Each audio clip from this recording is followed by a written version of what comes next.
Hi, my name is Eric William Nolan Hopkins II. I've lived in Trinidad until I went to university after secondary school.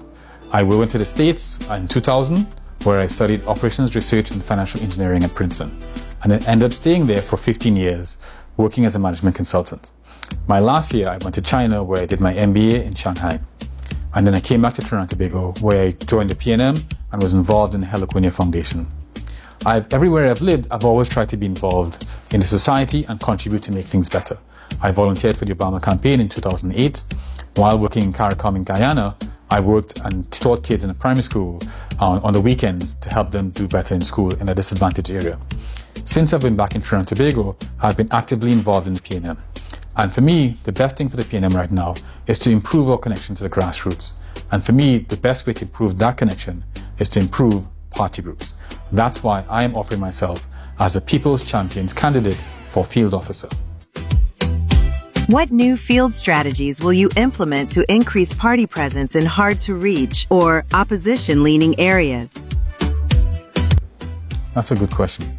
I think I would generally use the same strategy all across Trinidad and Tobago. I think it's critically important that we have a comprehensive list of all the party groups all across Trinidad and Tobago. And for those party groups, we need to understand realistically which of the party groups are high-functioning party groups, which party groups are average, and which party groups, to be honest, are fake party groups. I think for areas where there's lower PNM membership, if there's at least one high-functioning party group in your constituency, that means that when you join, you can have meaningful engagement with the PNM. That means you can understand what's happening at General Council, you can escalate your issues up and have them heard, and that means that your quality of your PNM engagement, even though most of your neighbors may not be PNM, is something that can add value to your life. I also think the onboarding process matters a lot. The onboarding process for PNM is notoriously horrible. I think we can work on that.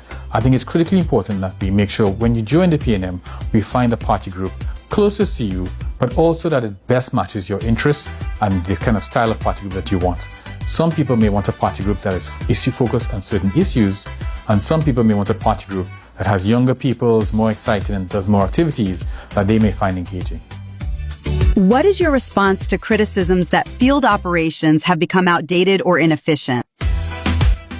I think there's some merit to that, but I do think that field operations are critically important to the party. It's really important that we understand who our members are, where they are.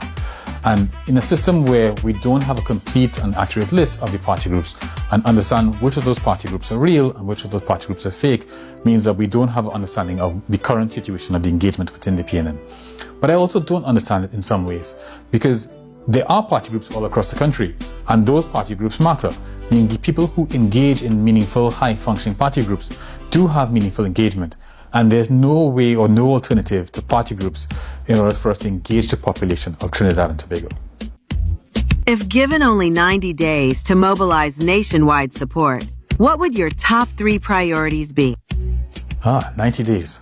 I am not sure PNM can mobilize very much within 90 days. The election has showed us that.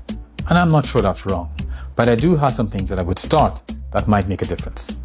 The first thing is to make sure we have a nationwide mapping of all the party groups in Trinidad and Tobago. And we need to realistically understand which of those party groups are high functioning, which are average, which is okay, and which are fake party groups. The next thing is to make sure we work on PNM's notorious problem of onboarding. I tried to join the PNM on 3 different occasions. I never got my party card. But party card is not engagement. People need to join a party group that is close to them, or as close as possible, that is high functioning. So when people join PNM, we need to make sure we align them with a party group that best meets their needs in terms of location and what they want from engagement. Some party groups meet and do activities all the time. Some party groups support the councillor, which is good for people who want to volunteer and contribute but don't know how. And some party groups just do social activities, which might be what people want.